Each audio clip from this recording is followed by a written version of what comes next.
Subscribe करें हमारे channel server take और देखें नीट एंट्रेंस एग्जामिनेशन के लिए एसक्यूटी प्रोडक्ट एंड देयर एलिमिनेशन पर आधारित एमसीक्यू टाइप क्वेश्चन का सेट नंबर 49 फ्रेंड्स। और आज के वीडियो में हम पुनः प्रस्तुत करने जा रहे हैं एक्सक्रीशन के बारे में, एसक्यूटी प्रोडक्ट के बारे में और शरीर से बाहर इसके निष्कासन के बारे में। तो चलिए स्टार्ट करते हैं हिंदी एक्सप्लेनेशन के साथ आज पुनः इस वीडियो को। तो क्वेश्चन नंबर फर्स्ट है हमारा, which one of the following nitrogenous waste is least toxic. प्रश्न में पूछा जा रहा है निम्न में से कौन सा एक सबसे कम विषाक्त नाइट्रोजन युक्त कचरा है, वेस्ट है। तो यहाँ पर फ्रेंड्स हम देखते हैं कि option number D correct answer हो जाएगा, यूरिक एसिड। यह सबसे कम विषाक्त नाइट्रोजन युक्त कचरा है। जैसा कि हम जानते हैं कि यूरिक एसिड के एलिमिनेशन में कम मात्रा में जल की आवश्यकता होती है और यह बर्ड्स एवं रेप्टाइल्स में उत्सर्जी पदार्थ है। आगे हम बढ़ते हैं फ्रेंड्स, क्वेश्चन नंबर 2 देखते हैं। Which of the following nitrogenous waste is least toxic and can be removed with the minimum loss of water। जैसा कि मैंने पूर्व के क्वेश्चन में बताया कि यह यूरिक एसिड है जो कि नाइट्रोजिनस अवशिष्ट है जो लिस्ट टॉक्सिक है और साथ ही साथ इसके एक्सक्रीशन में न्यूनतम मात्रा में जल की आवश्यकता होती है। तो यहाँ option number D correct answer है क्वेश्चन नंबर 2 के लिए। नेक्स्ट क्वेश्चन को हम देखते हैं, क्वेश्चन नंबर 3। मानव उत्सर्जन तंत्र में शामिल नहीं है। तो क्या शामिल नहीं है?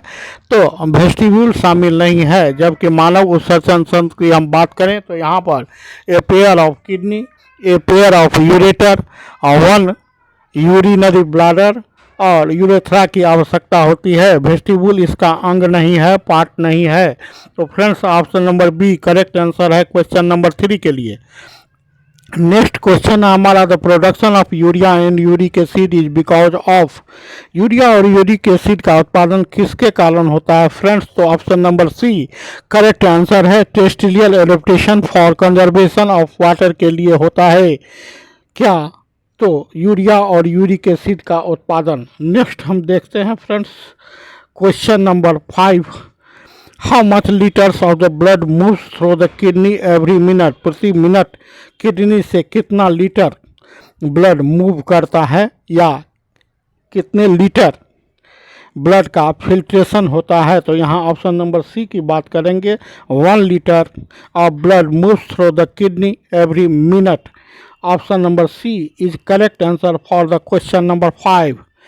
क्वेश्चन नंबर 6 की बात करें तो how many times a day the entire body fluid flows with the help of the kidney. Kidney से कितने टाइम्स गुजरता है रक्त? तो वह है ऑप्शन नंबर ए 350 से 400 टाइम्स गुजरता है फ्रेंड्स। आगे हम बढ़ते हैं नेक्स्ट क्वेश्चन की ओर। क्वेश्चन नंबर 7 है हमारा, the crucial steps involve in the production of the urine mainly includes. मूत्र के उत्पादन में कौन कौन से प्रोसेस स्टेप शामिल होते हैं? तो ultra filtration, reabsorption and tubular secretion, तीनों के तीनों यूरिन फॉर्मेशन में इन्वॉल्व होते हैं। तो यहाँ option number D correct answer हो जाएगा क्वेश्चन नंबर 7 के लिए। नेक्स्ट क्वेश्चन है हमारा क्वेश्चन नंबर 8।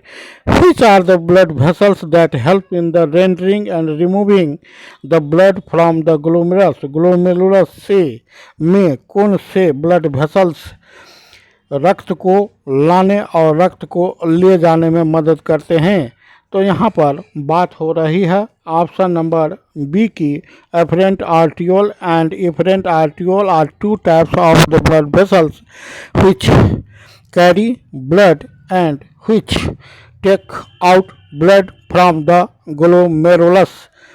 एफरेंट आर्टियोल से ब्लड आती है और इफरेंट आर्टियोल से ब्लड ले जाई जाती है। आना और जाना, यहाँ रखिएगा आना एफरेंट आर्टियोल एंड जाना एफरेंट आर्टियोल।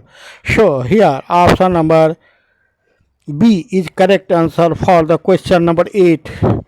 क्वेश्चन नंबर 9 की बात करें, भाषा रेक्टा इन कॉर्टिकल नेफ्रॉन्स के बारे में पूछा गया है फ्रेंड्स। तो यहाँ पर हम बात करते हैं ऑप्शन नंबर डी की, भाषा रेक्टा के बारे में। तो इट इज़ एब्सेंट और हाईली रिड्यूस्ड।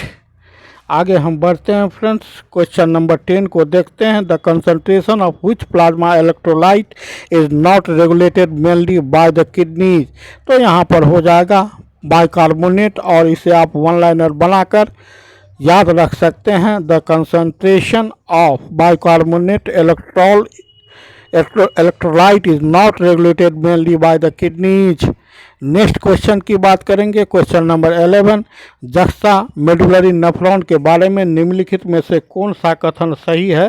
तो यहाँ पर ऑप्शन नंबर डी हो जाएगा फ्रेंड्स, यह सही है कि they have long loops of Henle's and are placed deep into the medulla. आगे हम बढ़ते हैं, यहाँ option number D correct answer हो जाएगा क्वेश्चन नंबर 11 के लिए।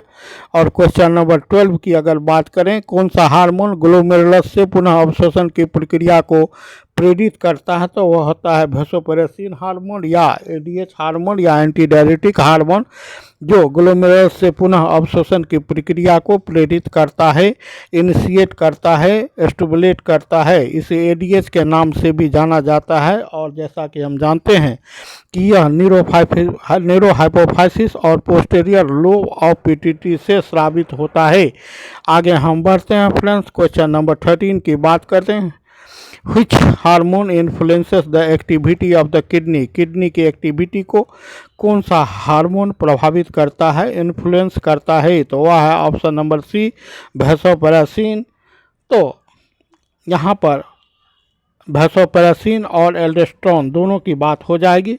तो option number A is correct answer for the question number 13। Question number 14 की अगर हम बात करें फ्रेंड्स, तो वहाँ पर Na plus and Cl are absorbed in the kidney in the region of. Kidney के किस रीजन में ये सोडियम आयन और क्लोरीन आयन अवशोषित होते हैं। तो यहाँ पर बात हो रही है नेफ्रॉन के किस भाग में।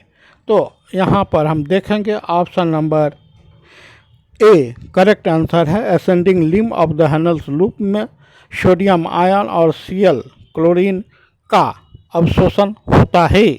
आगे हम बढ़ते हैं क्वेश्चन नंबर 15 के बारे में। The principal nitrogenous excretory compound in human is synthesized in. मानव में नाइट्रोजन उत्सर्जक यौगिक संश्लेषित होता है। तो संश्लेषित कहाँ होता है, तो लीवर में, लेकिन इसका एलिमिनेशन कहाँ होता है, तो किडनी के द्वारा। So option number A is correct answer for the question number 15।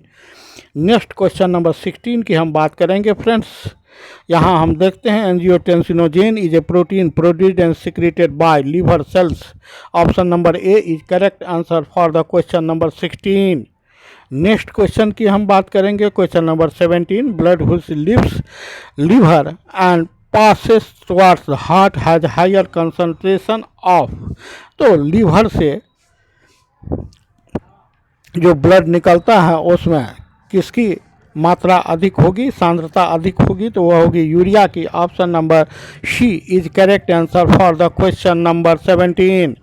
Next question number 18 की बात करें, निम्नलिखित में से कौन सा एक सहायक उत्सर्जी अंग है। तो वह है फ्रेंड्स लीवर। और लीवर के बारे में हम जानते हैं कि लीवर में क्रमशः CO2 एवं NH3 के मिलने से यूरिया का निर्माण होता है। और यूरिया के लीवर में निर्माण की क्रिया को ऑर्निथाइन साइकिल के नाम से जानते हैं। CO2 का उत्सर्जन मुख्य रूप से उत्सर्जी अंग फेफड़ा के द्वारा होता है, किंतु NH3 के मिल जाने से यह यूरिया का निर्माण करता है, जिसका उत्सर्जन यूरिन के रूप में किडनी से होता है। आप इसे भी याद रखेंगे। और आगे हम बढ़ते हैं फ्रेंड्स, तो यहाँ पर ऑप्शन नंबर ए हो जाएगा करेक्ट आंसर क्वेश्चन नंबर 18 के लिए। क्वेश्चन नंबर 19 की अगर हम बात करें फ्रेंड्स, तो glucose is reabsorbed from the glomerular filtrate through. Glucose का ग्लोमेरुलर फिल्ट्रेट से पुनः अवशोषण होता है, किसके द्वारा होता है, तो वह होता है एक्टिव ट्रांसपोर्ट के द्वारा, सक्रिय परिवहन के द्वारा फ्रेंड्स। और आगे हम बढ़ते हैं नेक्स्ट क्वेश्चन की ओर। क्वेश्चन नंबर 20 हमारा excretive product of birds and reptiles. Birds और रेप्टाइल में एक्सक्रीटिव प्रोडक्ट जो होता है फ्रेंड्स, वो होता है यूरिक एसिड। जिसके उत्सर्जन में कम मात्रा में जल की आवश्यकता होती है और यह एक टेरेस्ट्रियल एडेप्टेशन के रूप में माना जाता है। Option number A correct answer है क्वेश्चन नंबर 20 के लिए। और लास्ट क्वेश्चन है इस वीडियो का कि रक्त वाहिकाओं को दो प्रकार क्या हैं जो ग्लोमेरुल से रक्त को निकालने और निकालने में मदद करते हैं, लाने में और निकालने में मदद करते हैं फ्रेंड्स। तो वह है afferent arteriole and efferent arteriole. Option number B correct answer है क्वेश्चन नंबर 21 के लिए। और बढ़ते हैं इसके आंसर्स के तरफ, तो देखते हैं कि आंसर्स में आपको क्वेश्चन नंबर 1 से क्वेश्चन नंबर 21 तक का आंसर मैंने दे रखा है। तो चलिए मिलते हैं नेक्स्ट वीडियो के साथ next time. Thanks for watching, have you good day.